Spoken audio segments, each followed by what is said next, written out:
Welcome into a little bit of a special edition of Eye on the Hawks, something different than we normally do here. But Curtis Fader had a great idea to have us both sit down and just kind of talk about the year that was, the season that was, this last 11 months. It's been such an incredible journey for Caitlin Clark, for her fans, for Fever fans, for Iowa fans, because this really is a year unlike any other. I mean, even though Caitlin was great in high school and her first few years of college, and she's going to be great for the rest of her WNBA career, I feel like there's not really going to be any calendar year, any season quite like this one. Just a really special moment in time for her and for her fan base to watch her grow from this college athlete that's such a, who started kind of as a statewide superstar who turned into an international celebrity over the last year. And so we just wanted to take a little bit of time with the Eye on the Hawks branding for Curtis and myself to have a chance to talk about this last year and what we've experienced, what we've seen, and how it kind of looked through our eyes, because Curtis and I, we've been very fortunate to get a chance to see this journey of Caitlin's up close and personal, and have a chance to have a lot of interactions with her, with somebody who's the most famous athlete in America for a moment in time. So Curtis, just some of your initial thoughts on what we've experienced the last year, and maybe what's impressed you the most about what Caitlin's done over the last calendar year. I mean, it truly has been a full calendar year of basketball for Caitlin Clark, and that takes a toll on any athlete, let alone a basketball player with as many eyes and ears and lovers and haters on her. It was incredible. I mean, you were there at the crossover at Kinnick. That was the start, and that was an incredible feat. The most spectators ever at a women's basketball event who saw her continue to make waves. Her junior year, people were really catching on. College Game Day came for the first time to Iowa City ever in a basketball setting. I know they came for an Iowa football game, and then they brought them back. College Game Day really wants to go to Iowa City. I hope they come back again.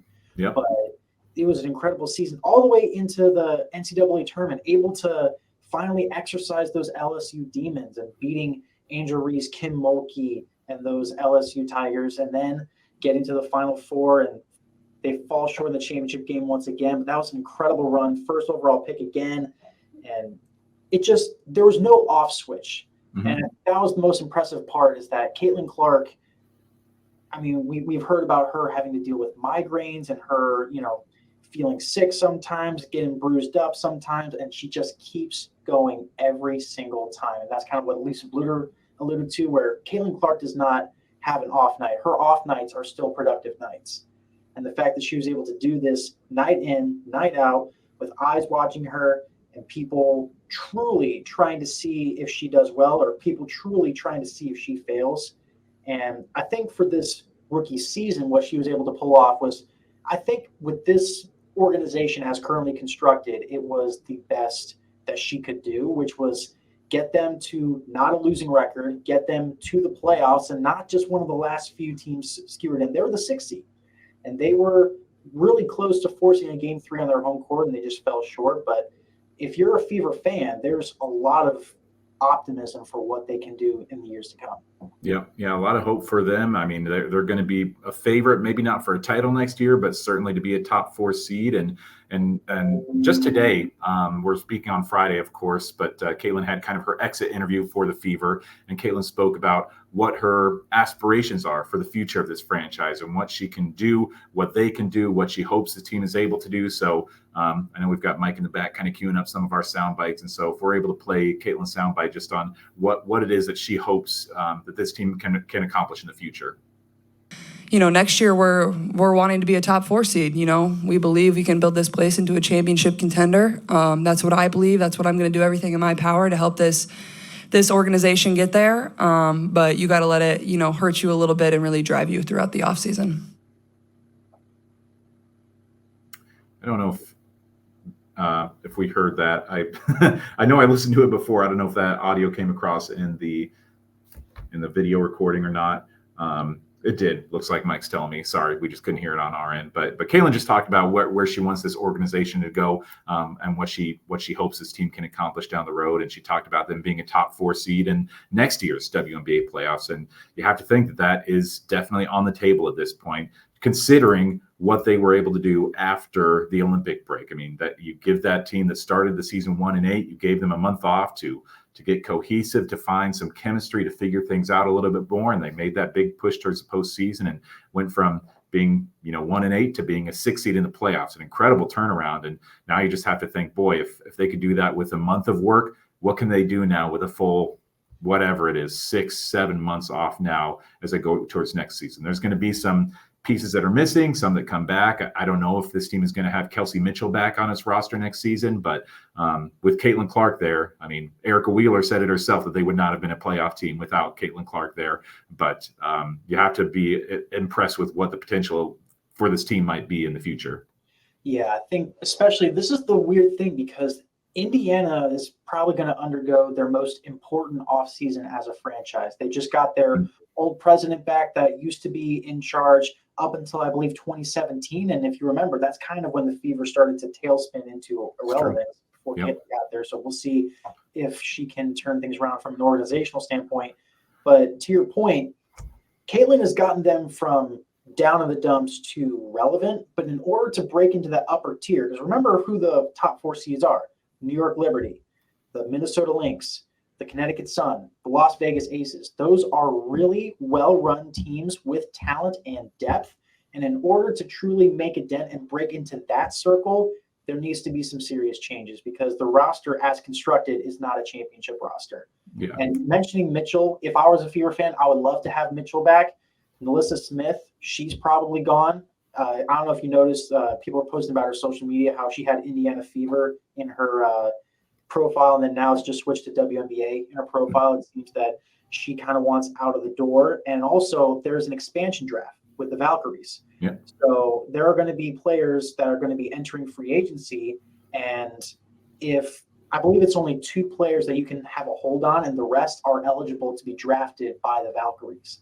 So there are some players that you might lose that you wanted to keep anyway.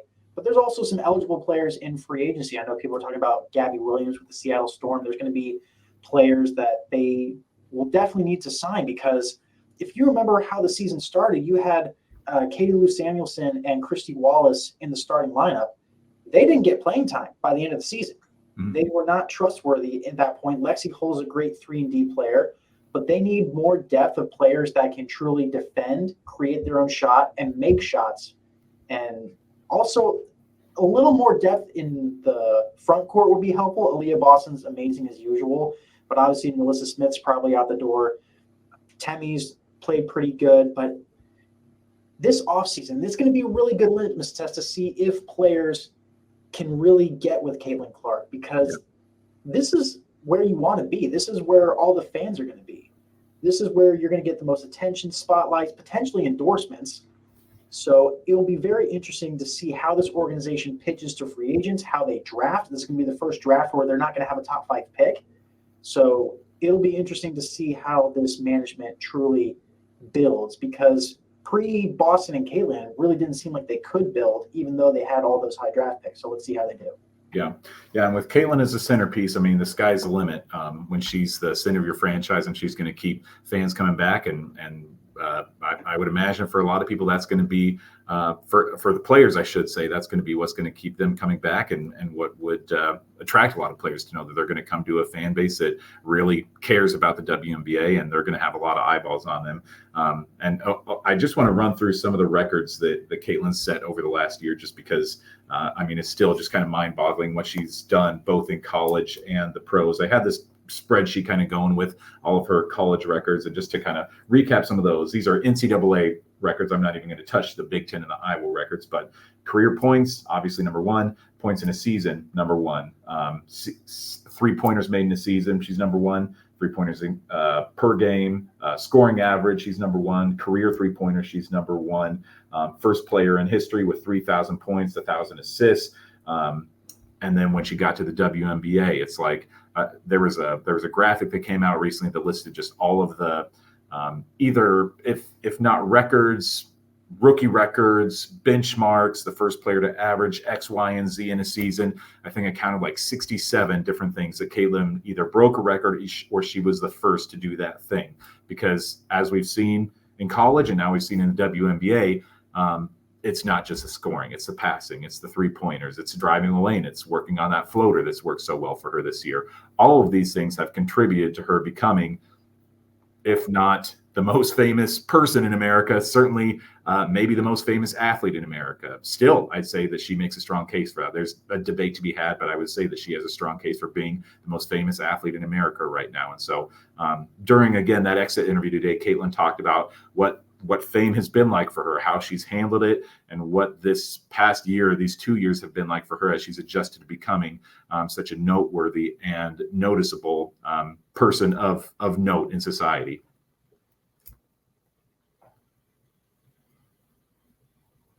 My parents really invested in making sure that I was a good person before, basketball or sports. And I've just tried to live in that same exact manner, as like, just be a good human. And I think that's what I've tried to, show everybody as well, is like, I try to be the best human I can every day. I try to give people time if I have it. And it can be hard because there are moments where you don't always want to like pose for a picture. You just want to go and get your sandwich and eat your lunch. But I feel very thankful. I wouldn't change anything for the world. I feel very thankful for the relationships I built, the opportunities that I've had, the way people have supported me, and whether it was at Iowa or whether it's now in the WNBA, they have really, supported me and loved watching me play basketball and watching my teams play basketball. So. And I know that she shouted out her parents, Brent and Ann Clark, at the start of that. So big credit to them. And it really is amazing how much she has stepped into this role with such grace and character. Because, gosh, I mean, there's just been so much discussion about the league and some of the negative energy that's been pointed at some of the players. There's been a lot of positive, but there's been a lot of negatives, and that just kind of comes with becoming a league where a lot more people are paying attention. It's not going to be 100% positive fans on social media or in person that are coming to your games. And so this is going to be kind of an adjustment period, I feel like, for the league, that they have to realize that, like, okay, now there's a lot more people paying attention. There's going to be a lot more negative traction, negative conversations about you and your players. And Caitlin maybe is a little bit in front of that just because she got used to that for the last few years of college. Boy, she received a lot of negative attention on the road for a lot of her Big Ten opponents. And now she's stepping into this place where she knows that she's famous and she's figured out a way to handle it. Yeah, and I can go through a list because there's a lot of, I was kind of telling you this the other day, in terms of comparing leagues, a lot of, say, NBA players, when they were 5-star recruits making their way up, they had a lot of press, a lot of, fans jeering at them, calling them overrated. And, they're in college and they kind of learn how to talk to the media, especially in that one and done era where they're bound to go pro and like, you need to learn this. And then you can kind of see them adjust into the pros. The WNBA, obviously they did not have as much attention, and that's really unfortunate because there's a lot of great players there, but you can kind of tell that they were not very prepared for how negative trolls can affect you. Because what's so interesting about what's going on is there's only so much that you can do, because I think everyone that has a sane brain knows that racism is wrong, but there will always be trolls out there. I mean, look at the Boston Celtics. I mean, do you know how many players could have Celtics fans in their DMs telling them horrible stuff? I mean, it's brutal, and the trolls will always be there. There will always be someone who goes too far. But if you enable them, if you keep letting it get to you, that's how you feel more of them. That's how you fuel them to get at you. Because part of being a fan, because some people take being a fan way too seriously, part of being a fan is not only lifting your team, but trying to rattle the other team. So if you're doing something and it rattles them, you're going to keep doing it. And there's been so much that I think Caitlin's personally gone through, from journalists to former athletes that have attacked her boyfriend, her family, her race, her gender, trying to call her a man. We've had accredited journalists. I had to screenshot this if this was correct. It was a picture from one of the journalists, not the one that the WNBA Players Association criticized, a different one. Roberto Rodriguez, just the other day when the team was joking about the whole Clark Tech team, about like not letting her get techs and being like the unit, she said Caitlin Clark behaves and exists like a white teenage boy, including using the privileges that come with being one. It may be all giggles among the teammates for now, but getting your mostly black teammates to babysit you and finding it funny, especially when they start getting texts themselves as a result of your actions, has a really bad ring to it. That's an accredited journalist. I haven't even talked about Sydney Brunson yet, who's an official play-by-play announcer for Phoenix that has gone on multiple Twitter spaces criticizing her. Not to mention her sporting idols, Gina Oriema and Cheryl Swoops, who she looked up to as a child, diminishing her accomplishments. And it's a lot. And I remember if you read the Wright Thompson article, the ESPN writer, please read that. It's a very good in-depth read. If you remember dating back to the end of the last Final Four when she lost to Angel, and she got asked, a bunch of trap questions like, should you guys go? Is there a rivalry between Angel Reese? And she navigated perfectly, said, no, we shouldn't go. There's no rivalry there. And if you read the article, as soon as the camera came off, she was shaking. She was so scared of potentially triggering a race war. I don't think she's completely emotionless about this, but I think she's developed positive ways to deal with all this stress in-house and try to block it out and not let anything stick, because there are plenty of things that she would have a right to feel like a victim for that could stick, and she hasn't done it. And I think that's really noble of her. And man, I will say this, as a player on the court, this was probably the best that she could do at this point in time in her career. But as a league, I do not know if this season could have gone any worse. Try to think in your brain, how could you mess up the welcoming of Caitlin Clark any worse? I can't speak to that, I guess. I mean, it's something where I don't know. I'd be curious to hear how the WNBA feels like they handled this season, what they got right. I'd love to see an exit interview for the WNBA, whether they feel like they handled it well. I mean, just in terms of my interactions with certain teams, there were things that I really did think, boy, this is that they really were not ready for this. And there are other things where I'm like, well, they at least have to be happy with the exposure. I mean, if they expected exposure and attention coming in, then that's certainly what they got. In terms of Caitlin herself, she did it in college and she continued to do it this last season, this rookie year in the league, where she just always found a way to have the right thing to say, even after there was a lot of controversy around, her liking a Taylor Swift post when Taylor endorsed Kamala Harris and Tim Walz. Caitlin liked the post, and then there was some controversy around that she had to be asked about. And even in that answer, she didn't really turn it into anything politically one-sided. She just turned it into, hey, I think it's really important to be educated on the issues and to go out and vote. She always finds the right thing to say, and it's unfortunate at this point in the season that there's still so much talk about the negatives, about the racial issues in the league right now, and between the players and the fans. That's had to be such a part of the discussion in the midst of a great WNBA playoffs when we have such elite, talented teams that are still left playing in their respective semifinals. But today, again, during Caitlin's exit interview for the Fever, she was asked about the race questions, what it's been like to watch that from the sideline, to see that as somebody who is getting kind of a front row seat to that, and how she's handling that, or how those conversations are going with her, and how she sees it from her point of view. Yeah, it's definitely upsetting. I don't think nobody in our league should be facing any sort of racism, hurtful, disrespectful, hateful comments and threats. Those aren't fans, those are trolls, and it's a real disservice to the people in our league, the organization, the WNBA. But there are a lot of really good fans, whether they've been fans for 20 plus years or whether they're new fans in our league.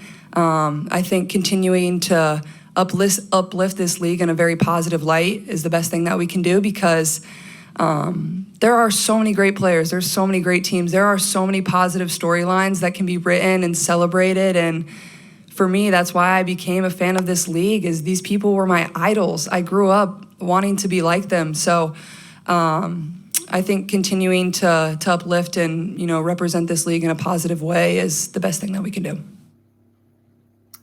And kind of the last thing that I'll say about it, in addition to that, I guess, is that I don't know. I would say that maybe I'm not terrible.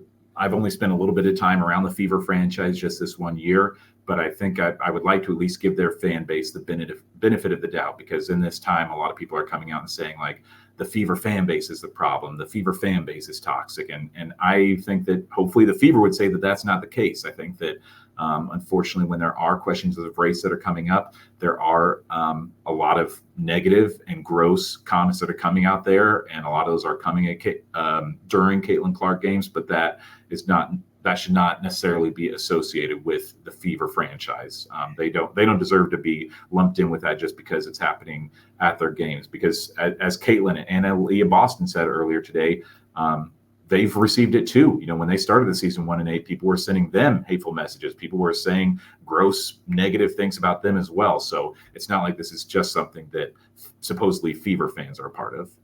Yeah, and I want to shout out Nick Wright, because on his podcast the other day, he mentioned that, you know, the way this all started was not Caitlin Clark fans or Indiana Fever fans. It was racists putting on the hood of Caitlin Clark fandom and using Caitlin as an avatar to put Black people down. And they thought if she can just humble them and make them look stupid, that would fuel their perverse desires. And I think there's a little merit to that. And I think to also your point, there's also toxicity in a lot of fan bases. The Chicago Sky's own players were crying because of how Angel Reese fans had treated them in their exit interviews, you know? And also there were fans of the Las Vegas Aces that were booing De'Erica Hamby for airing out her grievances of feeling discriminated against for getting pregnant and being kind of ousted from the Aces. And when she came back with another team, they let her have it. And she was fighting tears, as she said post-game during that game. So there's a lot of dirty laundry ever. Also, the fallout of Skylar Diggins-Smith on the Mercury when she went to the Storm. You know, there's a lot of dirty laundry that I think a lot of the eyeballs aired. And I will blame a good amount on the commissioner, because there were players that came up to her and said, hey, this toxic stuff is going on. And she basically, this is not what she said verbatim, but the long story short of the message was, this is conflict, and conflict is engaging. We're taking the engagement, and you're going to have to deal with it. And then now, after all of this has transpired, numerous tears, bruises, smacks, trash talks, you get a blanket text post saying that we condemn racism and all of that. And everyone has been posting, that's nice. You know what would have been great? Right around May, you know, when this was already happening, when the Sky's bus was trying to get driven off the road, when people were criticizing Caitlin and Angel and all of these different players, and Kennedy Carter and DeJounte Carrington, and you're seeing all this conflict and you did nothing. So it's weird, because at the same time, this is going to be an interesting thought experiment. I want to hear this from you too, where I think the racists got on the Caitlin bandwagon pretty early, kind of preemptively saying she's going to dominate your league. And then there's the reverb of a lot of players being real aggressive and saying she is not going to dominate us. And they guarded her like their lives depended on it every single game. So I'm very curious to see what Paige Becker's experience is as someone who maybe doesn't have the racist bandwagon come into the league. How is she welcomed? How is she refereed? Is she going to get fouled hard? Is she going to get guarded like her life depends on it, or just kind of, you know, being guarded like a player? And then also, what are the veterans like? Is she going to get an arm around her and a chat with some of the big league vets at the end of the game? Is she going to get a dap up at the end of the game? You've already seen that she's training with Steph Curry and a bunch of other players in the offseason. She's clearly well-liked. So I'm very intrigued to see someone who is equally as talented as Caitlin Clark, potentially a double Naismith winner if she gets it this year.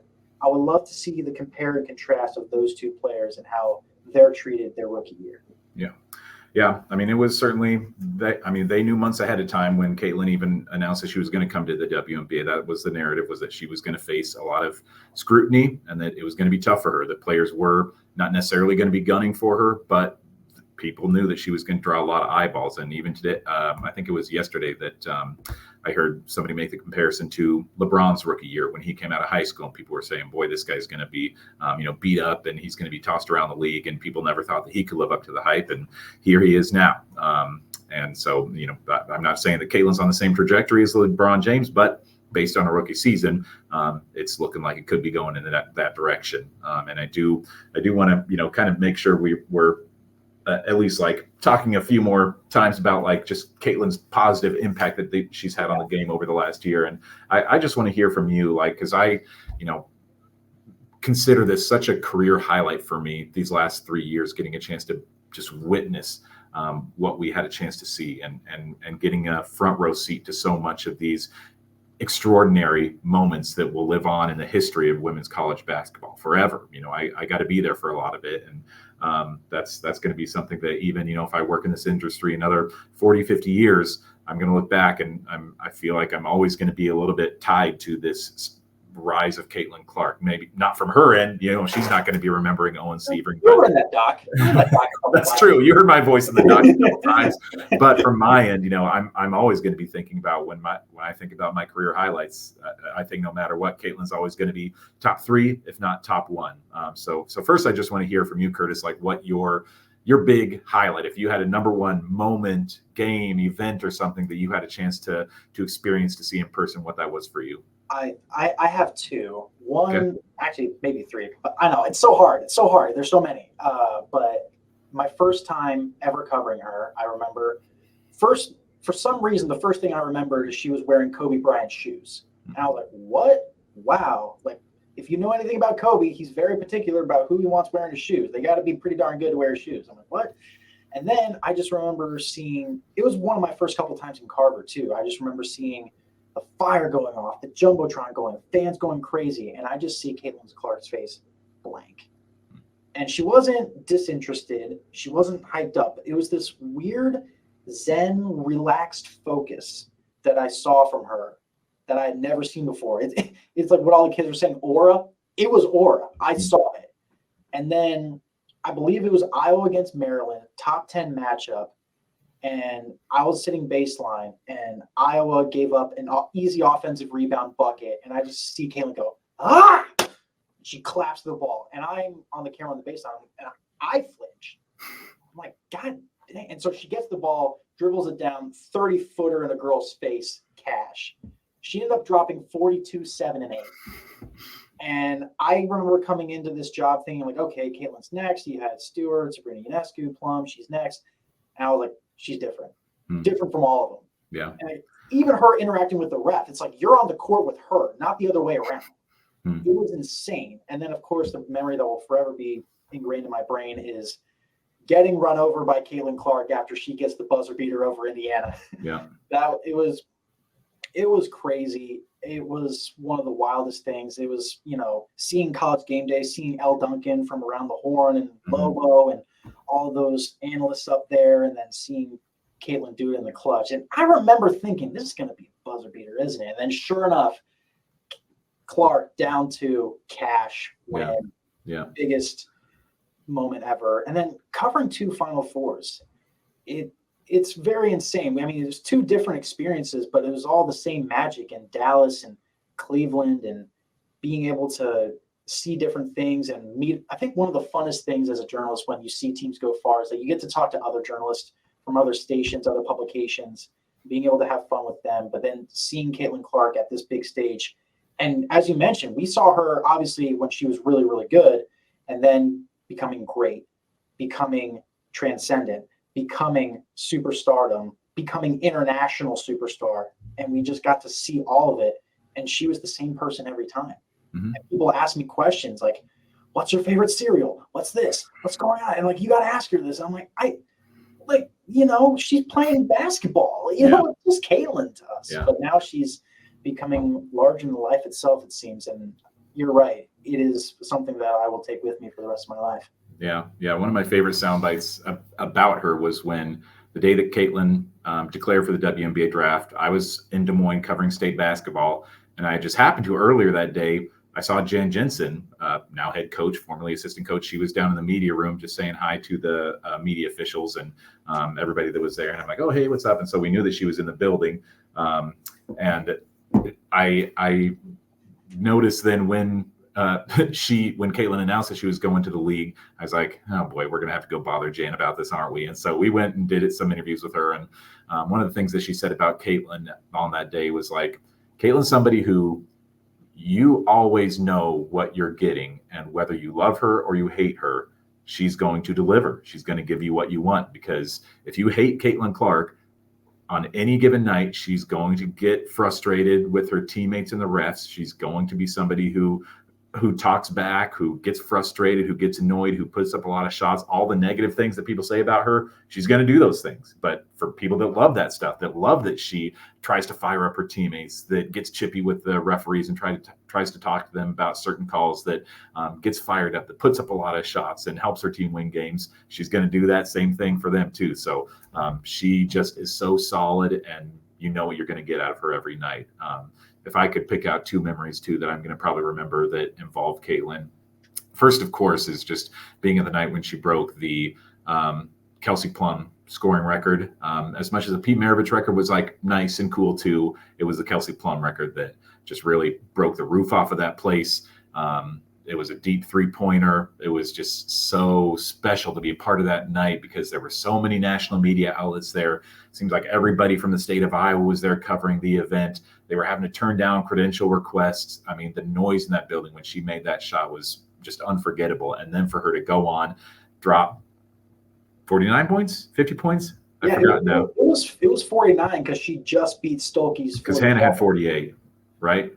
Stolke had 47, I believe, and then Clark got 49. Regardless, she broke the scoring record for the Hawkeyes and for Carver Hawkeye Arena. Just a night that is just unforgettable. And I still saved a couple of the box scores from that game, and I keep meaning to buy a frame to put those in because I feel like that's something that, again, in terms of my memories as a career, that's a night I'll never forget.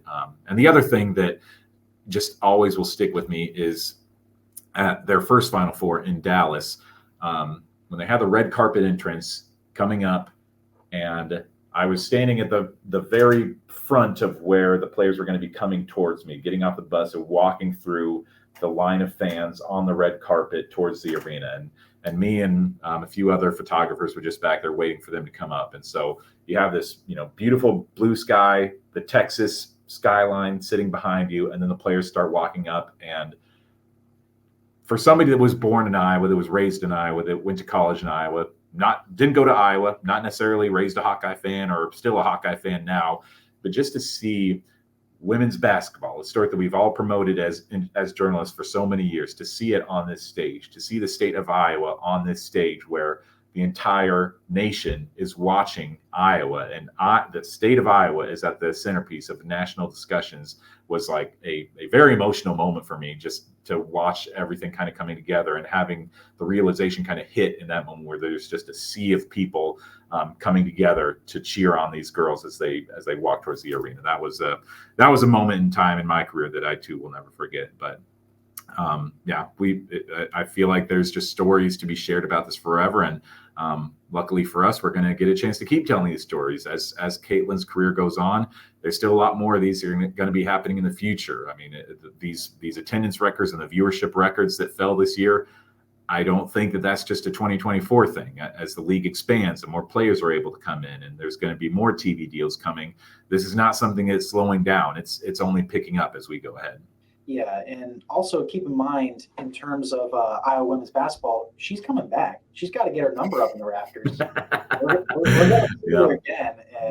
And I think now, especially with her impact on the Iowa program, I've seen so many notifications of 5-stars visiting or them doing home visits and getting commits and being in the top 5. They're in the mix now. Yeah, they're in the mix with the South Carolinas and UConns. And before Caitlin, it was not that at all. Now, granted, they were still very good, as Clark mentions in her exit interviews as well. It was not just no fans and then Clark showed up. There was always support, and you've done extensive work on the history of the Iowa girl. Women's sports is a positive breeding ground in Iowa, but the quality of talent that is getting in the building, getting 4 stars, 5 stars, Addie Deal's still coming. There's going to be a few other players that are going to be. I will not be shocked if another 5-star commits to Iowa within the next few months from the 2026 class. Sure. It's going to be wild. Yeah. So just her impact at the college level and just the way that Iowa as a state has really changed forever. It's on the map. She literally put them on the map. Yeah. It's wild. It's the difference that Caitlin makes, and it's the Caitlin Clark effect, as we always talk about, the hashtag CCE. She changed the trajectory of an entire sport, of an entire state, of an entire program.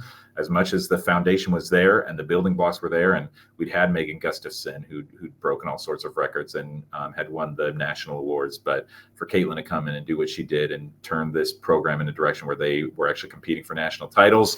And now the program is in such good hands. I mean, every journalist that covers Iowa absolutely adores Jan Jensen. I mean, she's just the sweetest person in the world. Everybody loves working with her. Everybody's got her back, honestly, maybe even more than any other coach or player at Iowa. It's like she just is so lovable, so kind, so welcoming that she's the perfect person to leave this program in her hands as she helps make that transition from the Caitlin Clark era to whatever's next, the Lucy Olson year, the Addie Deal era, whatever this program has coming. So it's just been a blast covering her, having this season to be able to reflect on for the rest of our lives and our careers. And so we want to thank you for joining us on this special edition of Eye on the Hawks that we kind of put together at the last minute just to be able to have a chance to share about some of these special memories that we remember from Caitlin. And we're looking forward to sharing her stories as she goes in the future as well. I don't know if it'll be involved on as many podcasts, but if you watch our shows here at Iowa's News Now, we're still going to keep following her. She still garners so much interest around here that the coverage of her is not going to slow down anytime soon. And we look forward to welcoming her back to Iowa City when she visits, probably for a football game, you got to think, and hopefully for some basketball games this coming year as they see that number 22 raised into the rafters at Carver Hawkeye Arena. So for Curtis Fader, for Mike Howell, who's on the production and helping us out today, we want to say thank you, and we'll see you next time.